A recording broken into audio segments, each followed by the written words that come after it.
É isso aí, estamos de volta com o programa Na Íntegra, a voz do povo, o programa que respeita a sua inteligência e que está cada dia melhor. Cada dia aumenta a audiência do programa Na Íntegra, graças a Deus. Não poderia mesmo ser diferente, não é? Que é um programa que se dispõe a interferir. Se dispõe, mais do que se dispõe, é um programa que interfere positivamente na história. É isso aí. Agora, no segundo bloco, uma grata presença do nosso amigo, ele que é jornalista, é apresentador e é comentarista esportivo também, Luiz Gustavo. Boa noite, meu irmão. Eu que tenho acompanhado, câmera 2, é isso? Eu que tenho acompanhado o Luiz Gustavo pela televisão, né, ele entrevistando, apresentando o programa, falando sobre o esporte, especialmente sobre o futebol, e hoje ele está me dando essa alegria de estar conosco no programa Na Íntegra. Luiz, muito prazer, quero já te antecipar aqui os meus agradecimentos por sua presença aqui no programa. A gente sempre vê você comentando sobre o futebol, sobre o esporte em geral, especialmente em Minas Gerais, em Governador Valadares e no Brasil como um todo. Mas você é jornalista, não é? Você é um comunicador. Sim. E o que foi, Luiz? Talvez tanta gente, né, tenha essa curiosidade de saber por que o Luiz Gustavo pretendeu se tornar um comunicador e é, sem dúvida alguma, um dos grandes comunicadores que temos em Governador Valadares. O que te motivou a isso? Primeiramente, boa noite, Rui. Obrigado por me dar essa oportunidade de poder estar aqui com vocês, não somente com você, o Luiz que está aqui no Bastidores e também, claro, o Pablo Amaral. Com certeza, Rui, essa é uma pergunta que todo mundo faz, principalmente na comunicação, porque é uma profissão diferente. Você está tendo essa oportunidade de poder estar apresentando um jornal e sabe que realmente é um trabalho diferente, porque você fala com o povo, você fala com a população. E sobre essa questão de como surgiu o interesse e como surgiu o gosto por essa profissão, é algo que não vem de berço, porque o meu pai era professor e a minha mãe funcionária pública, mas é aquela questão de padrinhos, né? Tenho dois padrinhos competentíssimos que são conhecidíssimos aqui em Valadares, Hélio Aguiar Júnior e também a Cleuzane Lotti, e que com certeza foram de suma importância por essa minha escolha em poder adentrar dentro do jornalismo. E aí, claro, desde 2009, Rui, eu que estou com 24 anos, desde 2009, antes de fazer 13 anos, já sabia que eu queria fazer jornalismo e assim foi feito. Olha aí, o Luiz Gustavo, com 24 anos de idade, já é veterano aí no jornalismo, né? Isso é muito bacana, né? Sempre tem ali, né, Luiz e amigos, alguém que influencia, claro. Alguém para servir de exemplo, de espelho, né? Isso é muito bom, né? A gente precisa mesmo seguir os bons exemplos, né? E isso foi o que aconteceu com o Luiz Gustavo. Mas vamos falar de futebol. Claro. Vamos falar de esporte como um todo. A gente vai aqui como o bom mineiro, comendo pelas beiradas, claro. E aí a gente vai aprofundando até chegar em questões mais polêmicas aqui, que nós vamos chegar aqui no programa de hoje, né? Eu creio, Luiz, a gente está nesse período de pandemia aí que se arrasta, né, há mais de um ano, né, no Brasil e no mundo, né, infelizmente, coisas que jamais poderíamos imaginar, claro. Estão acontecendo, né? Por exemplo, todo mundo usando máscara. Quando né, que um dia a gente imaginou isso, né, que no Brasil, no mundo, por todos os lugares, as pessoas iam ter que sair por aí usando máscara? Ninguém nunca pensou sobre isso até 1 ano e meio atrás, né? E também ninguém nunca pensou que um dia fosse ter um campeonato brasileiro com estádios vazios, né? E eu que quando era criança, adolescente ali, bem jovem, né, acompanhava os jogos dos times da capital ali no Mineirão, né? Quase que não perdi um jogo. Tinha semana que eu ia 2 vezes no Mineirão, né? O estádio sempre lotado naquela época áurea, né? De Toninho Cerezo, Joãozinho, Reinaldo, Marcelo e por aí vai, né? O estádio sempre lotado. Já fui Luiz, num jogo no Mineirão com 113 mil, mais de 113 mil pagantes, que foi Cruzeiro e Bayern de Munique. Sim. Né? Mundial de 76. Exatamente, 113 mil pagantes. Hoje nem que acabe a pandemia vai poder o estádio ter um público desse, né? Mas, ou seja, as coisas mudaram muito. Sim. E na sua avaliação, qual que é o impacto? De repente teve alguma coisa de positivo também, claro, né? Mas qual foi o impacto na sua avaliação da pandemia no esporte como um todo? No esporte de massa, né? Sim. E sobretudo no futebol em nosso país. Olha, Rui, excelente pergunta, e para eu poder conseguir responder essa indagação feita por você, eu vou voltar lá atrás, no início da pandemia, quando houve o diagnóstico de que todos os campeonatos, não só no Brasil e também em todo o mundo, principalmente no continente europeu, tivessem que parar. Durante 2-3 meses nós ficamos sem futebol ao vivo, sem os jogos dos campeonatos. Aqui no Brasil eram os campeonatos estaduais que estavam a todo vapor, e também, claro, as equipes que disputavam tanto a Copa Sul-Americana e também a Copa Libertadores tiveram, né, as suas atividades dentro desses torneios paradas, e também assim foi na Europa, com a reta final dos campeonatos europeus e também, claro, principalmente da UEFA Champions League. Então, para poder responder a sua pergunta, eu vou voltar no início, porque a falta que fez o futebol durante 2-3 meses foi algo absurdo, e isso, para mim, essa foi a primeira lição que nos trouxe durante essa pandemia, porque foi bem lá no início e nós ficamos com uma abstinência de futebol, todo mundo queria ver a bola rolando, haja vista que os grandes canais que transmitem futebol já há bastante tempo trataram de reprisar jogos antigos para poder nutrir a população brasileira com jogos que marcaram época. Aqui em Minas Gerais, os jogos que marcaram a história tanto do Atlético e também, claro, da equipe do Cruzeiro. No estado de São Paulo foi assim, dessa forma, com os 4 da capital, no Rio de Janeiro da mesma forma, no Rio Grande do Sul também. Enfim, o impacto foi muito grande. E aí eu acho que de algo positivo foi isso, né? O quanto que o futebol é essencial para a gente, para todos nós que consumimos informação e também, claro, que gostamos do esporte. E também algo negativo, Rui, e eu acho que você tocou no ponto certo, é a falta da presença do torcedor nos estádios. Isso, sem sombra de dúvidas, para quem consome futebol, para quem gosta de acompanhar os jogos, para quem gosta de ir aos estádios, como você mesmo fez uma lembrança muito importante, realmente é algo que fez muita falta e tem feito muita falta para os times, não só aqui do Brasil, mas também de todo o mundo. Exatamente. Olha, eu penso que os impactos realmente da pandemia no futebol, para ficar só no futebol aqui, foram muitos, né? Claro. Até a questão da economia, né, foi certeza. gravemente, afetou gravemente o mundo do futebol, afetou a nossa cidade, o país, o mundo como um todo.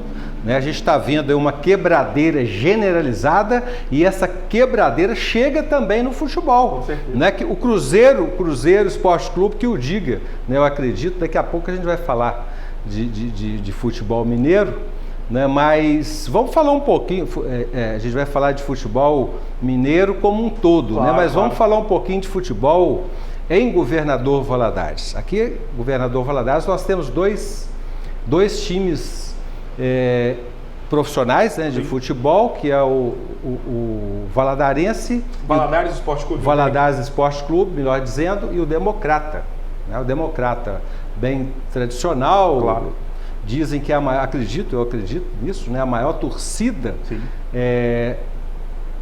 do estado? Não, do interior. Do interior de Minas Gerais. Então, mas pega também a capital, porque tirando Cruzeiro e Atlético, né? Tirando Cruzeiro... Que não conta, né? Cruzeiro e Atlético, que não pode contar, aí é a maior torcida de Minas Gerais, com exceção de Cruzeiro e Atlético, né? E pega o América, tadinho, o América a gente vai falar um pouquinho também daqui a pouco.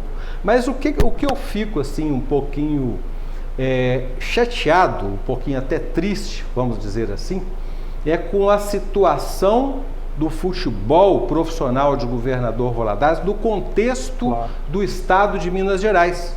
Agora há pouco, antes de iniciar o programa, a gente estava falando um pouquinho a respeito, times de municípios muito menores conseguem destaques infinitamente maiores no cenário estadual e nacional, e governador Valadares ainda não conseguiu isso. Por quê? Porque eu penso que os times até se esforçam, sim, mas é preciso algo mais. Claro. E eu vejo que a participação, o apoio do poder público, mas especificamente a prefeitura municipal, né, no sentido... Porque, olha só, no momento que o VEC, né, o Valadares Esporte Clube, e o Democrata crescerem, começarem a frequentar a primeira divisão do Mineiro, Série C, Série B, quem sabe, né, do Brasileiro, isso será muito bom para o governador Valadares em todos os sentidos. Né? O turismo vai melhorar, a economia vai melhorar, todo mundo vai ganhar com isso. Então, como que você vê, Luiz, essa situação de governador? Aqui em Minas mesmo, né, os times lá de Patos de Minas, sim, Patos de Minas, que é um município, em termos de população e de economia, menor do que governador Valadares, tem um destaque no futebol muito maior. Né? Eu estou nessa guerra, eu quero ver o futebol de governador Valadares crescer. Eu quero ver VEC e Democrata na primeira divisão do brasileiro. Claro. É para isso que a gente tem. Se você quer alcançar a lua, mire nas estrelas.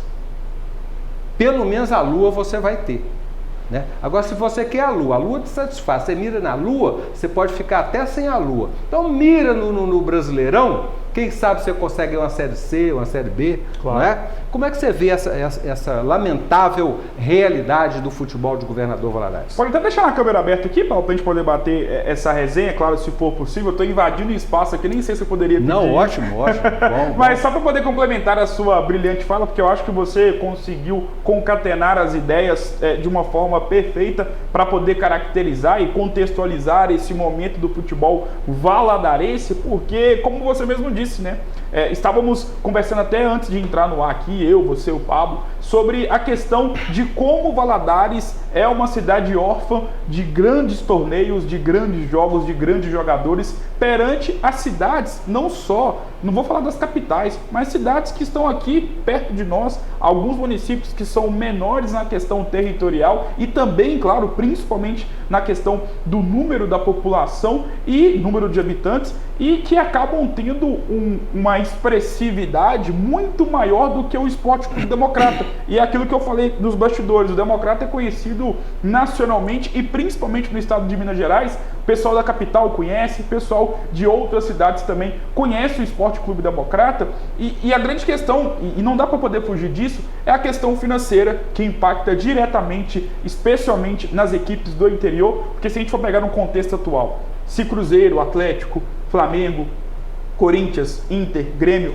estão passando dificuldades por conta da pandemia, imagina os times do interior, imagina o Esporte Clube Democrata, que já há algum tempo, já há praticamente 20 anos, vive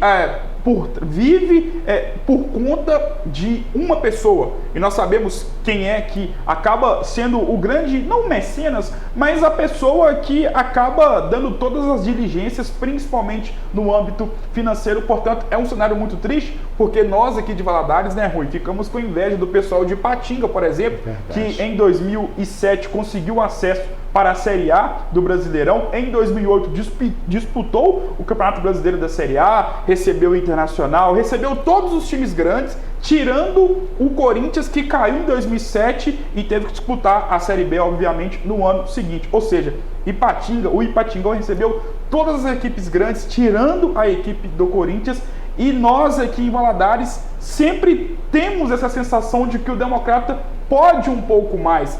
As últimas temporadas, o último ano áureo do Democrata foi em 2007, quando chegou na semifinal do Campeonato Mineiro, e também, claro, em 2010. Portanto, realmente é uma situação muito complicada, e não dá para a gente poder imaginar um futuro longínquo com boas participações do Democrata e também do Valadares Esporte Clube, a não ser algo a longo prazo. Isso não vai acontecer no ano que vem, daqui a 2 anos, daqui a 3 anos. É um projeto que precisa ser feito para que o Democrata e também o Valadares Esporte Clube possam estar alçando voos maiores. Exatamente. É preciso levar a sério, claro, né? Trabalhar com projeto.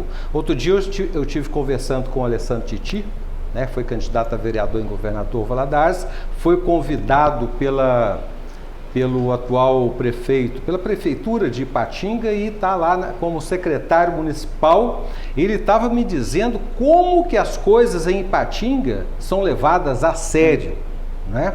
Então, assim, não há acontecimento sem causa. Claro. Né? Ipatinga, que é um município também em termos populacionais menor que Governador Valadares, tem um destaque maior no esporte de uma forma geral, né? Outro dia estava acompanhando um jogo de futebol amador em Governador Valadares, um time de Ipatinga veio aqui e, por curiosidade, eu perguntei a uma pessoa lá de Ipatinga, que estava lá, que fazia parte desse time que veio jogar aqui em Valadares, quantos campos de futebol amador tem em Ipatinga? Sim. Ele falou 22. 22 campos de futebol amador tem em Ipatinga. Governador Valadares, que é maior, tem 1/3 disso, menos de 1/3, tem 7. Não é? Por aí começa claro. A explicação, a explicação, o porquê de Governador Valadares estar nessa situação. Tem muitos times de futebol amador em Governador Valadares que para jogar tem que pagar aluguel, pagar para jogar. Né? Se a pessoa não está tendo como pagar para comer, como é que ela vai pagar? Porque nem tem emprego às vezes, como é que vai pagar para jogar? Né? E a gente sabe, Luiz, Gustavo e amigos que nos acompanham, que o futebol profissional depende muito do futebol amador. Claro. Quando há investimento no futebol amador, né, se houvesse um grande investimento no futebol amador em Governador Valadares, certamente todo mundo ganharia com isso. Com inclusive os profissionais. Com certeza. Não é? Então, vamos agora falar um pouco de como se encontra o futebol em Minas Gerais. É aquilo que eu falei. A gente vai expandindo aqui a nossa conversa, não é? Cruzeiro, a gente sabe como é que está. Eu queria que você falasse um pouquinho a respeito. O Atlético, né, foi até ali, né, na antepenúltima rodada. Brigando pelo título, mas aí não teve como mais continuar brigando. Matematicamente isso não é possível mais. E o América fez bonito pra caramba. Então, futebol mineiro, por favor, Luiz Gustavo. Para a gente poder começar da parte que você começou falando em relação ao Cruzeiro, né? Sem sombra de dúvidas. E é interessante, né, Rui, que até quem não acompanha muito futebol e mora em Minas Gerais, fala, nossa, e o Cruzeiro, hein? Nossa, o que aconteceu com o Cruzeiro? A crise é tão grande, tanto institucional e também financeira, que abala praticamente todo mundo, até quem não acompanha futebol sabe que o Cruzeiro se encontra numa situação muito complicada. A grande decepção foi a não volta para o Campeonato Brasileiro da Série A deste ano de 2021, justamente no ano em que o Cruzeiro completa 100 anos de fundação, né? Completou no último dia 2 de janeiro, portanto, não estar na Série A no ano do seu centenário é algo que eu vou até pesquisar para poder saber se algum time grande do futebol mundial passou por essa situação. Cruzeiro que não fez um bom Campeonato Brasileiro da Série B. É verdade que nessa temporada teve 4 técnicos, Adilson Batista, depois veio o Anderson Moreira, depois veio o Ney Franco e depois veio o técnico Filipão, e agora tem como treinador o Felipe Conceição, que está incutido nesse projeto para poder fazer com que o Cruzeiro possa voltar para a Série A. Cruzeiro que vem fazendo um projeto de reorganização, reestruturando o seu elenco. Tenho gostado bastante das contratações, especialmente do Alan Ruschel. Creio eu que possa ser um jogador importante, que vem de um acesso, né, com a equipe da Chapecoense. Portanto, é um jogador que pode ir muito bem nessa equipe do Cruzeiro, que, graças a Deus, eu acho que todo torcedor cruzeirense que está acompanhando sabia disso. Finalmente a diretoria mergulhou na atual situação, na atual realidade. Cruzeiro que ficou muito tentando disfarçar, passar uma maquiagem no que estava de fato acontecendo. Parece que agora a diretoria, comandada e capitaneada pelo presidente Sérgio Santos Rodrigues, eles conseguiram observar e ver do que o Cruzeiro precisava. Contratações pontuais e que estão de acordo com a realidade atual da equipe celeste. Sobre o Atlético, né, Rui, acho que foi a grande decepção do Campeonato Brasileiro. É claro que uma outra decepção pode ser o não grande desempenho que era esperado por parte da equipe do Flamengo, que tem um super elenco, um super time, mas o Atlético, que sem sombra de dúvidas foi a equipe que mais gastou no futebol brasileiro e que desde o mês de março, se quiser colocar fevereiro, pode colocar também, desde o mês de fevereiro, é claro que tivemos a pausa devido à pandemia, só disputou o Campeonato Brasileiro da Série A. A gente sabe que no calendário do futebol brasileiro isso é de suma importância. O Galo, mesmo com quase 200 milhões de reais investidos para poder montar o elenco para essa temporada que está chegando ao seu fim, acabou decepcionando e não vai conquistar o Campeonato Brasileiro da Série A. É claro, né, Rui, que a gente sabe que o futebol, como na vida, nunca é certo quando você vai ganhar e quando você vai perder. Especialmente no futebol, é tudo muito aleatório.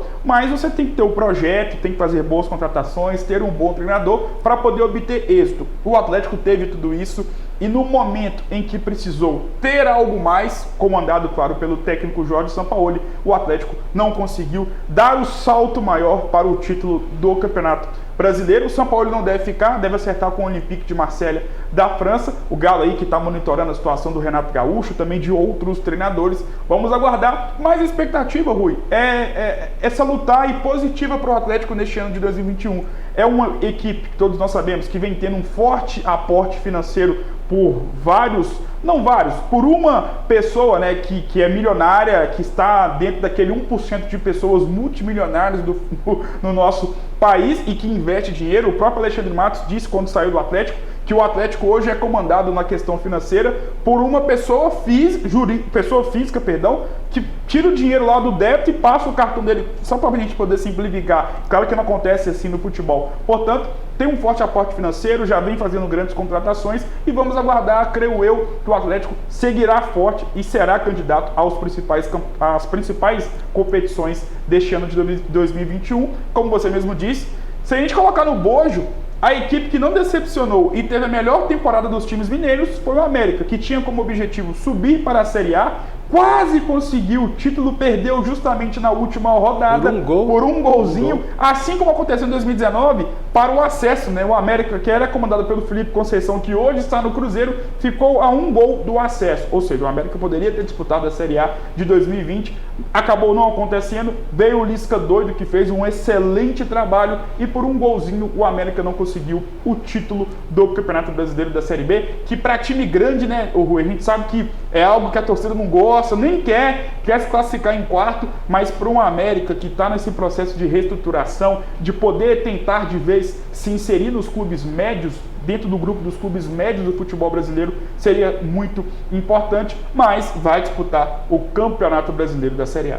Não, bacana. A questão do América, eu penso que é a torcida, né? O América precisa fazer um trabalho excepcional para melhorar a sua torcida, aumentar a sua torcida. Desculpa te interromper, e você que tem um conhecimento histórico, acabou de falar que esteve num jogo épico no Mineirão, a final do Mundial de 1976. Para quem não se lembra, nessa época o Mundial de Clubes era disputado, né, entre o campeão da Libertadores e o campeão da Liga dos Campeões da Europa, e era jogo de ida e volta. O Bayern de Munique jogou no Mineirão e o Cruzeiro foi até Munique encarar a equipe alemã que era praticamente a base da seleção alemã campeã da Copa do Mundo de 1974, portanto realmente é um fato histórico. O América, ele fazia o clássico da multidão com o Atlético, mas devido ao engrandecimento e a forma pela qual o Cruzeiro conseguiu se engrandecer no futebol mineiro e também no futebol nacional, no futebol brasileiro como um todo, o América acabou perdendo espaço. Portanto, eu concordo com você, creio eu que o Mequinha, né, como é apelidado carinhosamente, precisa fazer esse projeto de ser um clube popular. Nós sabemos que o América hoje não é um clube popular, nem em Minas Gerais. Como você mesmo disse, talvez o Democrata tenha mais torcedores do que o América. O Democrata, eu creio que nos Estados Unidos talvez seja uma das maiores torcidas do Brasil. Né? Agora, o América é realmente um clube que prima pelo profissionalismo. Sim. O que me chamou a atenção foi o que foi dito pelo presidente do América no ano passado, ano retrasado, na verdade, quando o América teve ali na bica de subir para a Série A, né? E aí o presidente do América não ficou muito aborrecido com aquilo não, porque se subisse, ele disse, as despesas aumentam assim drasticamente. Mais um ano de pandemia que ele não sabia que teria. Mas... Não é? Então assim, o América não teria como bancar uma Série A assim tão facilmente. Então o América, ele sempre trabalha com o pé no chão, né? Isso que é interessante. Talvez se o Cruzeiro tivesse seguido o exemplo do América, com a torcida que o Cruzeiro tem, com a estrutura que o Cruzeiro tem, ele estaria agora, né, no ano do seu centenário, numa outra situação muito diferente. Mas tudo isso vai muito de gestão, é momento, né, que a gente tem que entender também.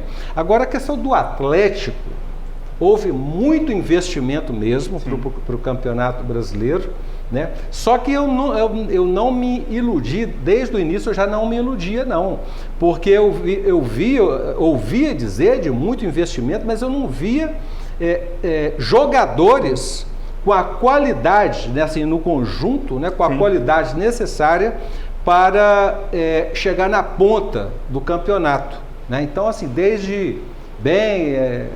Eu concordo com você, porque nós tivemos em 2019 talvez o grande espelho que serviu para essa temporada de 2020, que o Atlético infelizmente não captou, que foi o Flamengo, que nós vínhamos já 5, 6, quase uma década, vendo que para você poder ter um time forte, você precisava ter um elenco muito farto. E o elenco muito farto, como foi o Cruzeiro em 2013, 2014, o Palmeiras em 2016, o Palmeiras que vem sendo esse espelho de um elenco muito farto, você tem ali jogadores que, se sai um, entra outro, é o mesmo nível. E o Flamengo aumentou essa régua em 2019 e que já vinha numa política de grandes contratações desde 2016, desde 2015, com a chegada do Paulo Guerreiro. O Flamengo nos ensinou de que, às vezes, para você poder ser campeão, você precisa ter jogadores grandes, jogadores que gostam desse momento de título, que estão acostumados. E eu concordo com você. Gastaram quase 200 milhões em jogadores que você olhava para eles e um jogador nota 6, nota 7, só que o Atlético é um time que hoje, claro, sem a presença do Hulk, que foi contratado, que só vai poder jogar na próxima temporada, que ainda é neste ano, não tem jogador grande, jogador acostumado com grandes momentos, e eu creio que isso fez muita falta ao Atlético. É claro que o Internacional, que está na beira de ser campeão, também não é esse tipo de elenco, mas quem está disputando com o Inter? O Flamengo, que é esse elenco que tem 7, 6, 8 jogadores grandes, jogadores de peso e que estão acostumados com esse momento de decisão. É verdade. O que a gente vê, Luiz e amigos, é que, assim como na política, o dinheiro faz muita diferença no futebol também, né? E numa época de pandemia em que, sem torcida nos jogos, a economia em queda, ou seja, o investimento fica mais prejudicado. A cota de televisão é que vai segurar a onda, né? Eu acredito, né, que seja isso aí que vai segurar a onda, a cota de televisão, o dinheiro que a televisão paga aos clubes para transmitir os jogos, né? E aí o que recebe Flamengo, Corinthians e outros times de Rio e São Paulo é bem superior àquilo que recebem Cruzeiro e Atlético, e isso acaba fazendo muita diferença, não é verdade? Até pelo fato de que o Flamengo vinha de uma política de austeridade para poder chegar nesse grande momento, para poder ter bala na agulha, para poder fazer esse tipo de investimento. E nós sabemos que Cruzeiro e o Atlético, claro que o Atlético nesse momento é uma situação à parte pela questão do aporte financeiro. Nós sabemos que tanto Cruzeiro, o Atlético e também os clubes do sul do país, especialmente do Rio Grande do Sul, Internacional e Grêmio, quando eles recebem uma quantia que é menor do que Corinthians, São Paulo, Palmeiras, Flamengo, eles precisam trabalhar de forma assim adequada com o orçamento e ter essa quantia e saber o que está fazendo para não poder desperdiçar a oportunidade de construir e contratar grandes jogadores. Acho que o maior exemplo disso é o Grêmio, que também tem uma política de austeridade. Você não vê o Grêmio anunciando grandes jogadores. É claro que essa política tem mudado, né? Mudou desde 2017 com o Lucas Barrios, depois com o Diego Tardelli em 2019, o próprio Thiago Neves em 2020, mas é uma equipe que tem uma política de austeridade, aposta muito na base, haja vista que vendeu aí Luan, Arthur, PP já está vendido, o próprio Everton, Cebolinha, e consegue fazer muito bem essa junção de austeridade e também, claro, de trabalhar muito bem a base, e tem dado resultado. E como você mesmo disse, né, a gente sabe que o dinheiro faz muita diferença no futebol, principalmente no cenário das grandes equipes. É verdade. Ô Luiz e amigos, eu sou bairrista. Eu sou bairrista.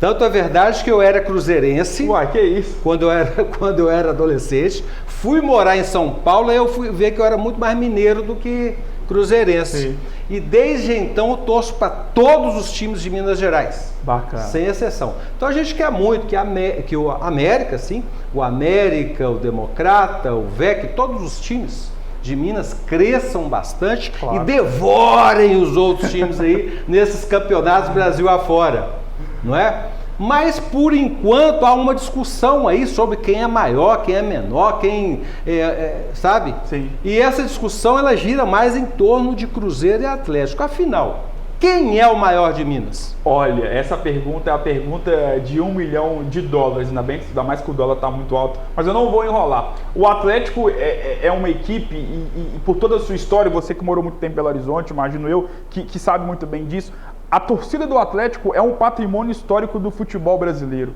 A torcida do Atlético, assim, é comparada com o nível Corinthians, Grêmio, Flamengo, na questão do fanatismo e na questão, claro, da devoção que é o torcedor atleticano, que o torcedor atleticano tem perante ao seu clube. O Atlético, ao longo da história, se construiu muito assim. E mesmo nas dores, o Atlético ficou muito tempo sem conquistar um grande título, o Galo conseguiu engrandecer a sua torcida e fazer com que ela não pudesse diminuir. E a gente sabe que o Atlético é um clube grande que tem um déficit de títulos, de grandes conquistas. Portanto, indo para o outro lado da lagoa, nós sabemos que o Cruzeiro é uma equipe que é uma das maiores, é uma das equipes mais vencedoras do futebol brasileiro, e a gente sabe que na hora da gente poder colocar na mesa quem é maior, é claro que existem outras questões, mas a questão dos títulos influencia bastante o Cruzeiro, tem uma representatividade para o futebol brasileiro maior do que a equipe do Atlético. Não significa que o Atlético é pequeno, muito pelo contrário. Mas se você perguntar para qualquer torcedor que mora fora de Minas Gerais, entre 10, 9 vão responder Cruzeiro, porque ele possui uma expressividade. A marca Cruzeiro, por tudo que conquistou, é maior do que a equipe do Atlético. Mas aqui eu não estou desmerecendo o Galo, mas para não poder ficar em cima do muro, o Cruzeiro sim é o maior time de Minas e ele é maior do que a equipe do Atlético. Sabe de uma coisa, Luiz? O poeta disse assim: o rio mais lindo do mundo é o rio da minha cidade. Claro. E aí perguntaram a ele, mas por que o rio mais lindo do mundo é o rio da sua cidade? Ele disse, porque é o rio da minha cidade. Claro, simples assim. Simples assim. Então, que para os americanos o América continue sendo o maior do mundo, para os atleticanos o Atlético o maior do mundo, claro, mais querido, mais amado, a mesma coisa para os cruzeirenses, o Cruzeiro continue sendo não só o maior de Minas, mas o maior do Brasil e o maior do mundo. Luiz, muito obrigado, rapaz, você enriqueceu demais do programa Na Íntegra de hoje, espero contar com você em outras oportunidades, parabéns pelo trabalho que você vem dedicando, né? Você vem realizando em Governador Valadares como apresentador, como comentarista esportivo. É isso aí, o programa Na Íntegra de hoje está chegando ao final, foi muito bom contar com a presença e a participação de todos vocês. Amanhã estaremos de volta, se Deus quiser. Até lá.